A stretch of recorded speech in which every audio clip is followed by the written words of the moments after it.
Namaste. Welcome to the Ilongga Yogi Podcast. My name is Kate and I'm from Iloilo City. I'm a certified yoga instructor and certified in mental health counseling. I share content on yoga, mindfulness, fitness, mental health, self-care, and healing. Before we get into it, I want to let you know that I teach classes both in person and online. If you're interested in taking a class with me, just head over to bookwen.com/healing-Iloilo for the schedule and rates and to book as well. Hello once again, and I wanted to start out this episode with a quick update with what's been going on because, as you know, I usually upload once a month here. And so right now it's June as I'm recording this, and it's the first week of June. And so last month, May, was very, very busy. Like one of the busiest months I've ever had. It was like one engagement after the other, but it was also the most fulfilling month that I've ever had as well. For one, I had my first yoga retreat. So what I mean by that is I organized and hosted my first ever yoga retreat with a friend, and we've been wanting to do this for a while now, but I have always hesitated just because I just got a lot of issues, a lot of baggage with me that I am afraid to commit to things like that. Like I feel like I'm not ready to work with someone, possibly let someone down, and also have to commit to such a big event. And, with yoga retreats, it's a huge thing. You want to have a lot of participants as much as possible, and you want it to be in a beautiful place and a beautiful experience for everyone. I just always felt like I wasn't qualified enough. So finally I said yes to making it happen, and we did, and it was very much a success. It was a beautiful experience to see how everyone appreciated it so much, and also just learned so much from that retreat. So there was that. And then besides having a yoga retreat, I also said yes to another retreat, which was for like a private group. And so usually I never say yes to those kinds of things because I've always been very committed just to Healing Iloilo, like to my classes, and then sticking to my classes, my regular schedule. Like even for privates, in the past, I would avoid accepting privates because that takes away from me being able to teach my classes. I always have limited myself to teaching just 2 classes a day. That's already like my max.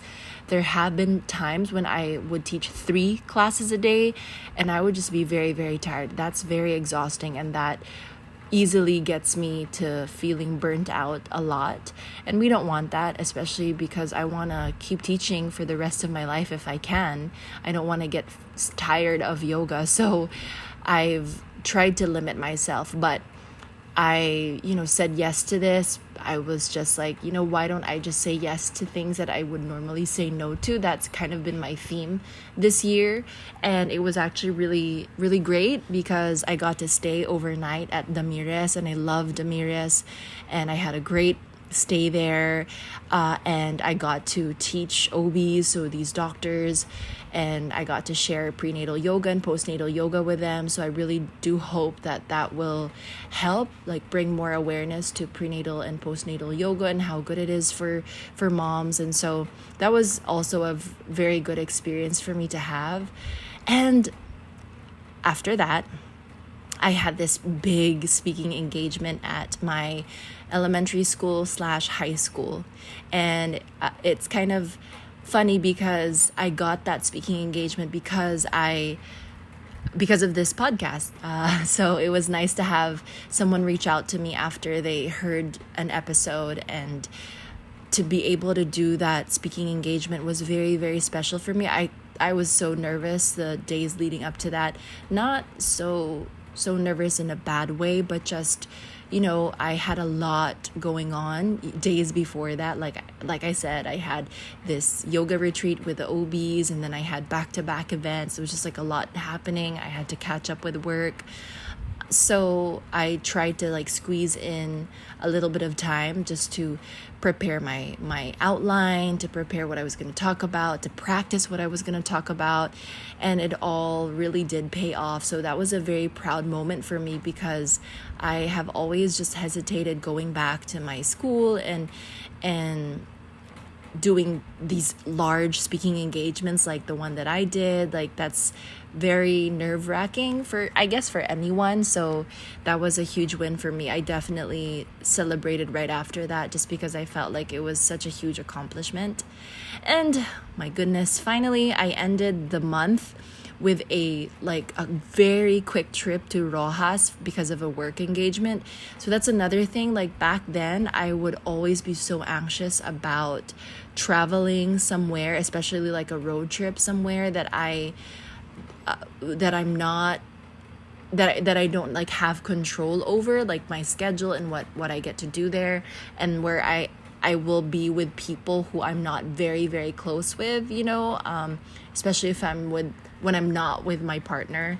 So that was, my old self would easily have said no to that. Like, I could never do anything like that. But I conquered that fear and traveled to Rojas, like literally morning, went to Rojas, and in the afternoon came back home. So that was kind of 8 hours on the road. Well, we'll say like about 5 to 6 hours, maybe 6 hours more realistically speaking, 6 hours on the road. So, and that was like right before my speaking engagement too. So I was definitely thinking about my speaking engagement, but also trying to prioritize my work engagement, because I did have like a mini talk session there too. So a lot really did happen in May. Like, literally every single week I had something going on, and it's the first time that I've had such a different perspective. Instead of being afraid and always just saying no right away, I took the opportunity to step out of my comfort zone and say yes and make it happen. And I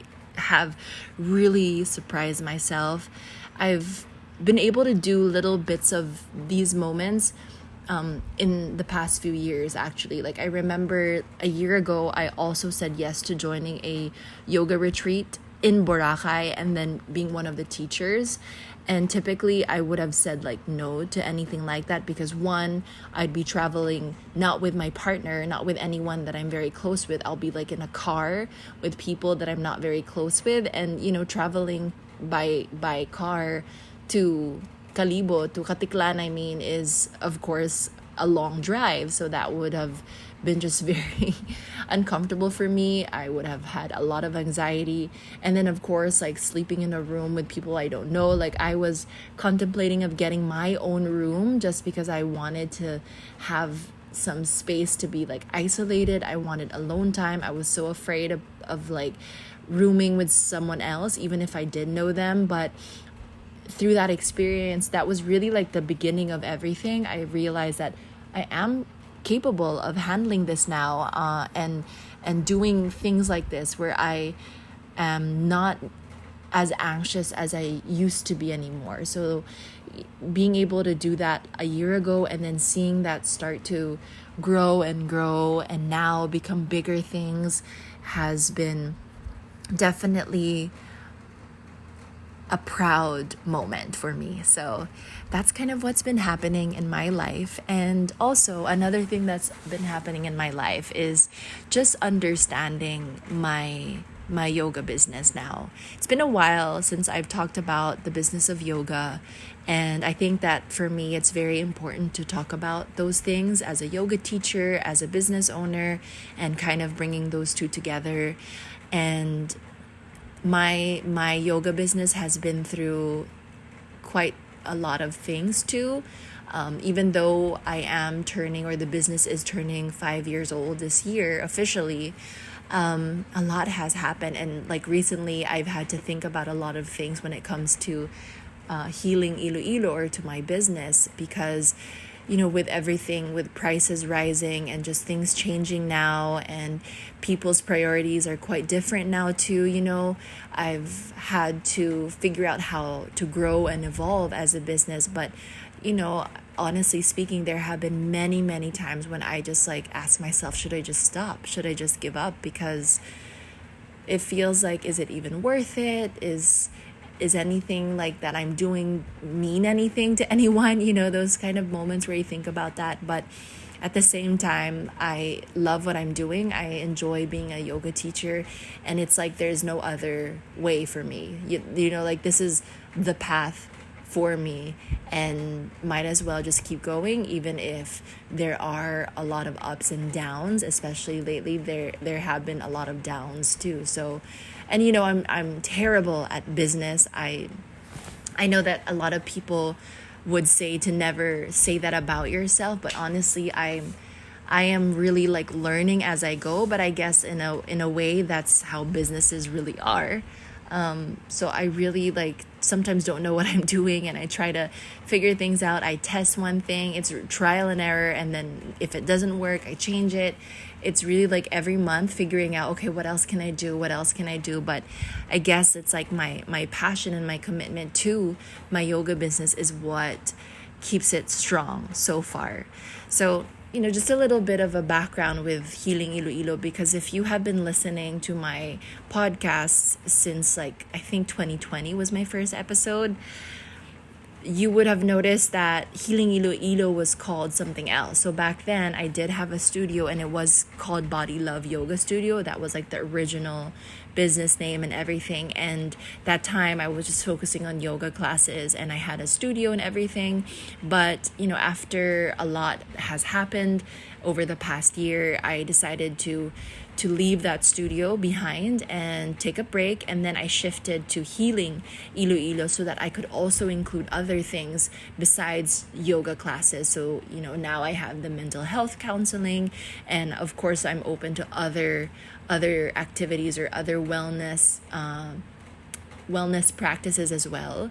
And for me, this is my main source of income. My classes are my main source of income.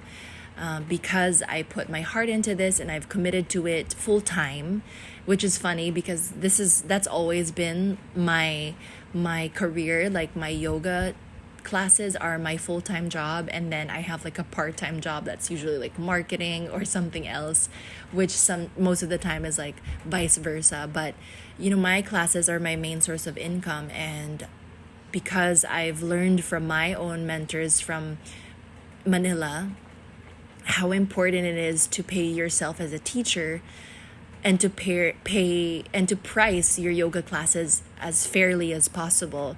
It's been kind of a struggle when your business isn't really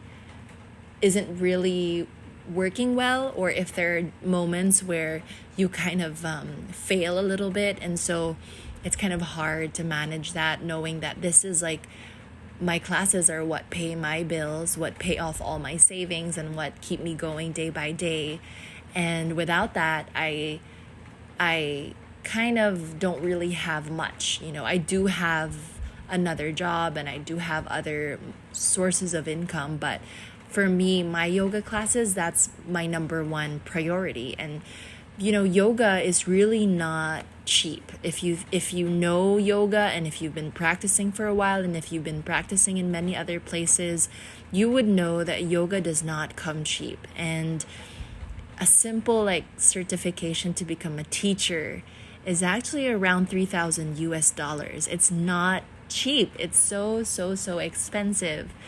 And so I don't think people realize that, how much a certification costs and how valuable it is as well, because you learn a lot. Like when I tried to teach before I was certified, I really didn't know what I was doing. It was kind of hard, but with that certification, it really did equip me and help me be as professional as I can be when it comes to teaching yoga and understanding anatomy, understanding different body types, understanding the alignment of each pose, the purpose of each pose, not just based on my experience, but based on what science says and what has been studied for years as well. So, a certification, there comes a lot with that. Not only do you learn about yoga poses or how to say poses in Sanskrit, but it's so much more than that and so much deeper than that. And that's why classes all over the world, in Japan, in Hong Kong. I always hear that from my students in the US, in Manila. They're all expensive. Typically, a yoga class would be anywhere between 300 that would be like the cheapest, all the way up to 800. So that would be like for a class that's in a nicer studio where you have really beautiful amenities, really good teachers, all that kind of stuff. And a package would always be pretty expensive considering you're paying for like a whole month's worth of classes. And they really price it in a way that is fair for what you get for each class, and fair for the students, but also fair for the business, which is very important. So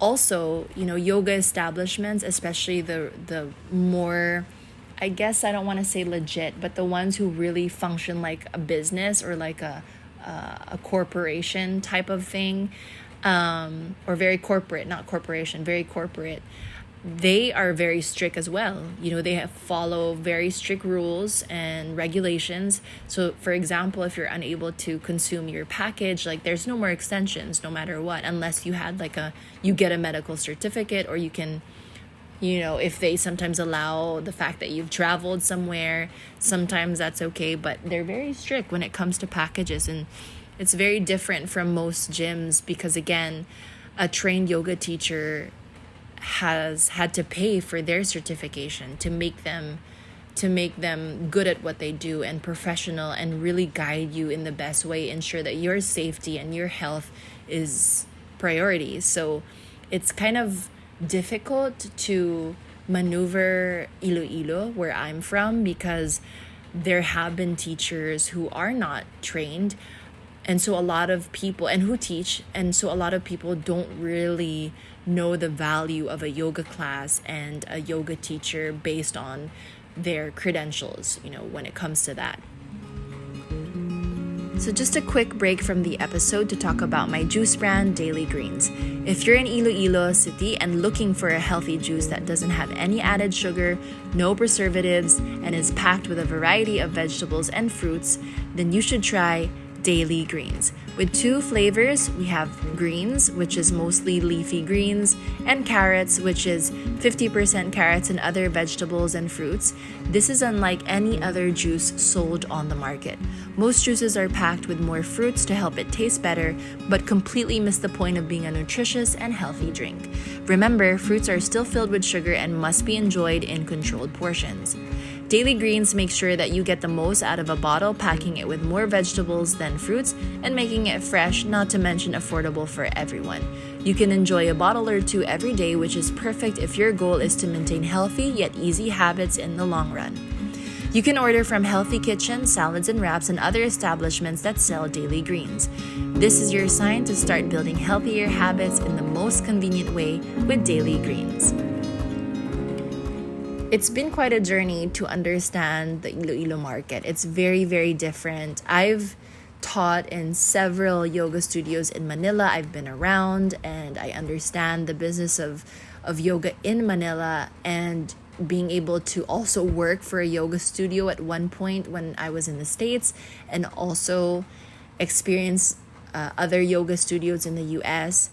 I have noticed how different the market is in Iloilo. It's very, very different. It's quite a complicated puzzle, to be honest with you, that I have been trying to figure out. But it's really nice that recently I had a conversation with an acquaintance, and this person, they really know business. They understand business way better than I do. And they said that maybe the issue is that the Iloilo market is mostly middle class, which is good and bad. Kind of good for, I guess, the economy, for the city in general, but it's kind of bad for businesses like me, for like a yoga studio or anything that's into wellness, because you have to teach them about yoga first and really teach them what it is, why it's important, what's its benefits, why does it matter, why does it have to be part of your day. And you also have to price it fairly, given the market of yoga. They have a specific way of pricing classes, of course, I had to pay the same amount when it came to my certification as somebody who is probably teaching in Singapore, and their prices for classes are just way more than what we charge here in Iloilo. So kind of understanding that, how it's very different, especially when the market that you're dealing with doesn't really understand yoga yet, and so they're not really that willing to pay money for it. And most Ilonggos, they would rather spend their free time just being at home, resting. And so yoga and wellness is not really their priority yet. But what I have noticed recently is that what works for me is, for one, really price lower than usual. As sad as it is, it's the reality of things. However, the way I would price it is still very reasonable. So, like for example, when it comes to my walk-in rate, before it used to be 300 pesos, which is pretty standard. But now, especially with inflation, it's 400 pesos as for walk-in. So I think that helps, that your walk-in fee is definitely more than like a package, so that you encourage people to get a package, right?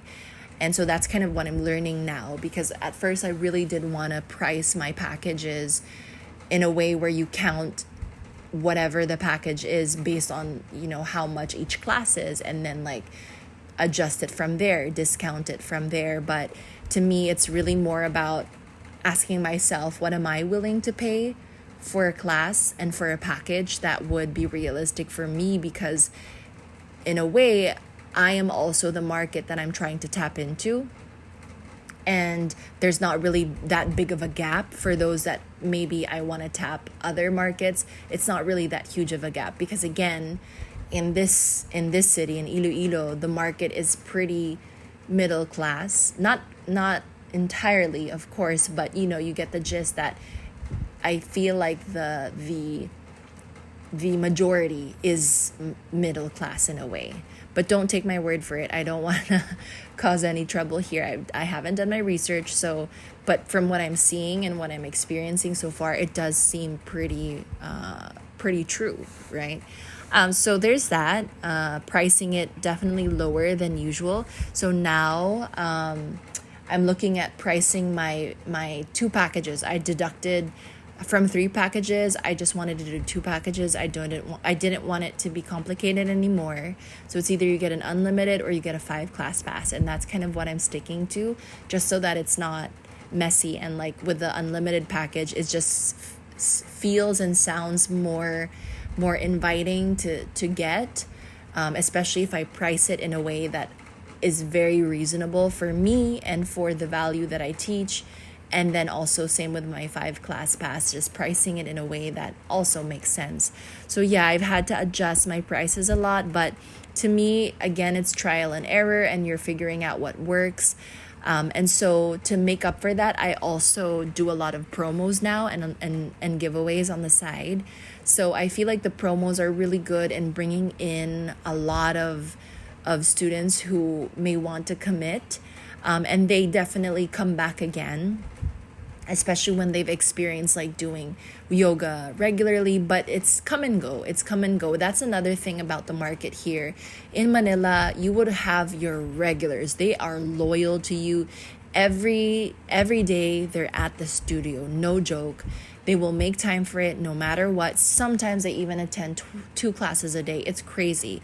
But here, that's not really a thing. Like, it's the opposite. I would rarely see my regulars in a class every single day or every single class of mine. Most of the time, they come and then they go. It's the beginners. I get a lot of beginners, like a surge of beginners all the time. And sometimes they come back after a while, sometimes they go away. So that's kind of always been the pattern of it. So I try to create these promos and these giveaways to bring them back and to reel them back in a way. And to also keep and hold on to beginners or newbies. Another thing that I've considered doing more now, since I see how successful it is holding free yoga classes, but adjusting those yoga classes. So most of the time, if it's a free yoga class, I only do like a 45-minute class, sometimes 50-minute class. That's the longest, usually, unless it's like a special event. It depends also, but typically that's what would happen. And I've noticed that by holding those free yoga classes, I definitely get a lot of beginners, and I noticed that eventually they find their way back to the studio, or to my classes. So it actually works, I mean, it is like such a big giveaway to give someone like a free class, but in the long run, it does help. So giving free classes has been another thing that I've tried doing recently. And for now, I think I'm going to do that like every other month, not all the time. I just want to do it like every other month. So sorry if you hear the dogs barking. They wanted to come in the room, and there's nothing I can do about that. But so there's that. Another thing is prioritizing. This is like the biggest learning that I've had recently, but it's prioritizing bigger events. Because like, for example, I held the yoga retreat, and there were a lot of people who came in. That was a really good way of getting people back, reminding everyone of your classes, and like getting the word out, sharing with them some news, all that kind of stuff. When I held a hike and yoga event early this year, I got a lot of signups, and it was really successful. And I feel like those events are very important for a yoga business. So that's definitely something that I've realized works really, really well. So I think what I'll be doing now is holding a big event, probably like 4 times a year. Maybe 2 of those will be yoga retreats, and then the other 2 can be different events, like one in nature, one that's more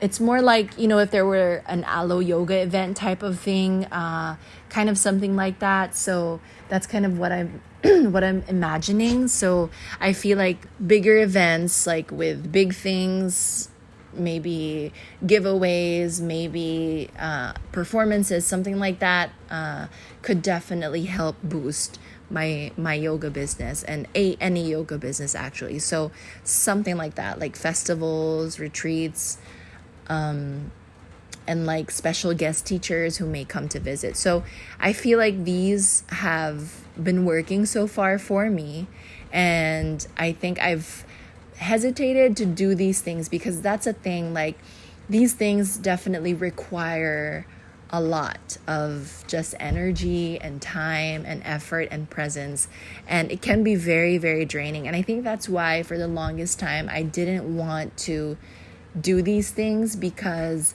it takes a lot. Like I easily drain myself, and I used to be someone who would burn out very, very quickly and didn't have like coping skills yet. But as you can tell, like as I've shared at the beginning of this podcast, things have been very different. I've been able to conquer a lot of fears and anxieties that I used to have. I've been able to say yes to a lot of things that used to scare me, that I used to say no to. And so it just feels like I'm a different version of myself, like a different person, really, because I could never in the past. So now that I feel like I'm more ready and capable, this is the time that I can do these bigger things for my yoga business that can hopefully reap bigger rewards in a sense where I can get not only more people to come in, but really keep those people too, like make them want to come back all the time, come back for more. Even if they just come for those special events, at least they come back, and that's really all that matters. And of course that they learn something, and something like valuable, something that they aren't able to learn from any other teacher, from my classes and from the things that I put out there. So just a quick recap, building a business, especially when you're figuring out how to introduce it to a market, is not easy. And it can get pretty stressful when like this is your main source of income. But, the thing is, many Ilonggos don't really understand the value of yoga yet. And so They don't know how much it actually costs, like outside of the city, just to attend a class. They don't realize how much a certification costs and how it actually is quite expensive. And so, through the years, I really am just learning every single day, learning to adapt to the market of Iloilo, learning to make changes, to quickly shift when I need to, like to pivot when I need to. And it's been quite a journey for sure. Understanding that some methods work better here in Iloilo than they ever would like in Manila or Cebu or even Bacolod. It's like a completely different animal here. So, but that's what it's like. That's what having a yoga business is meant to be for now. Even though yoga here in Iloilo has been around for quite some time, like for many, many years actually, it's still growing. Like it's still growing, and I hope that through the work that I do and through the work that I put out there and through more collaborations, we're able to really make yoga be just part of everyone's life, and hopefully more and more people understand it and understand its value. So thank you for listening to this episode of the Ilongga Yogi Podcast. If you'd like more similar content, you can learn more on my blog and socials, which will all be linked in the show notes. Wishing you peace in the body, peace in the mind, and peace in your heart wherever you are. Always take care of yourself, and I'll talk to you soon.